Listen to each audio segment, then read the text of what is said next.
has published 5 books, including work in theater and Greek lyric, Greek comedy, the pastoral tradition, and the last decade on Greek pederasty. Most of the audience will probably know his 2003 source book of text in translation, published in the University of California Press.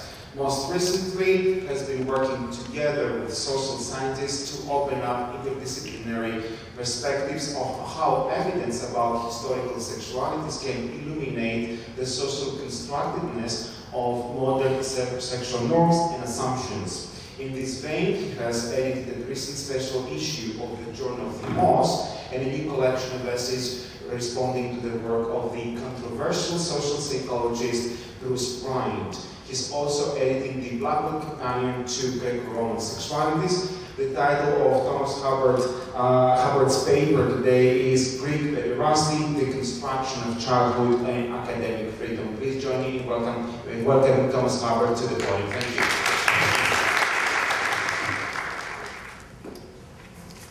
Welcome to Texas, y'all. I'm here to tell you a tale about Texas.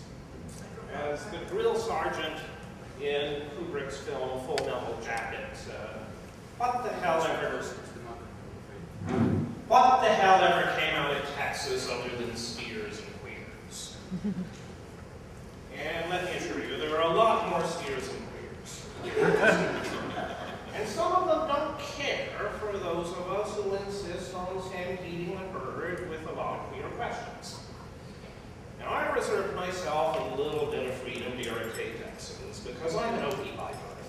And we Okies consider ourselves one step above Texans.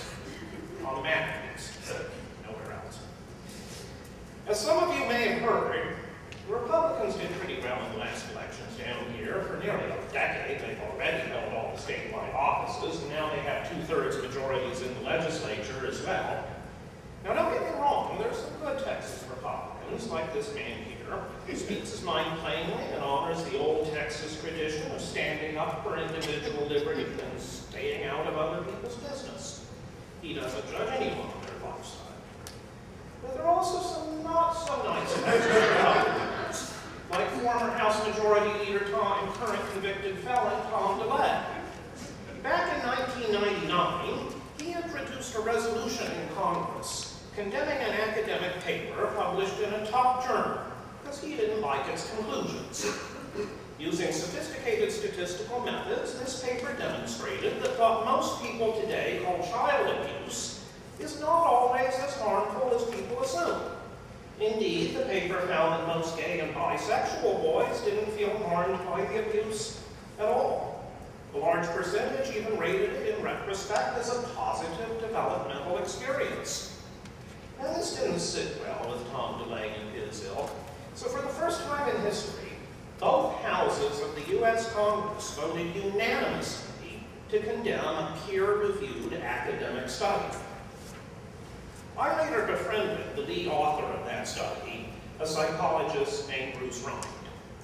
I was interested in what he had to say about the state of pederastic relationships in the far less tolerant society of today. We both became convinced that historians and social scientists needed to examine the issue from an interdisciplinary perspective to gain a better understanding of something that seems so foreign to our own culture. Seems foreign to me, it's not my cup of tea. Now, in 2008, I had the opportunity to propose an interdisciplinary course as part of my university's new freshman seminar program. Rather provocatively, I titled it Child Sexuality, since our culture defines even 17-year-olds as children, at least when it comes to sex. You all have the syllabus in front of you, and you can see that my approach was balanced. We started with the theories of Freud and Melanie Klein, then looked at 3 distinct historical periods and their differing constructions of child sexuality: Greece, Renaissance Italy, and Imperial China. In the second half of the course, we moved on to the social science perspectives of anthropology, primate zoology, and developmental psychology, with a final foray into media studies and social policy.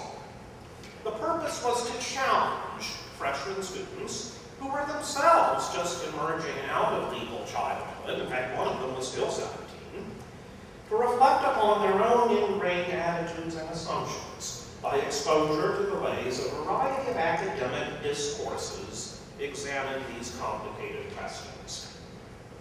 The course was originally designed to be part of the university's Difficult Dialogues program, which was funded by the Ford Foundation, specifically to encourage difficult questions that make some people uncomfortable, and to defend the academic freedom of scholars to confront such questions in their teaching. However, the committee administering that program decided this was one difficult dialogue they didn't want to have, and subsequently limited the program only to dialogues concerning race and religion. Despite the setback, the Dean of Undergraduate Studies, Paul Woodruff, himself a classicist, was very supportive and arranged for me to teach the course under the auspices of the new freshman seminar program. To attract faculty into this new program, we were offering generous incentives in the form of course funds, which enabled me to bring Dr. Mind and 2 other social scientists to assist me in teaching 4 weeks of the course.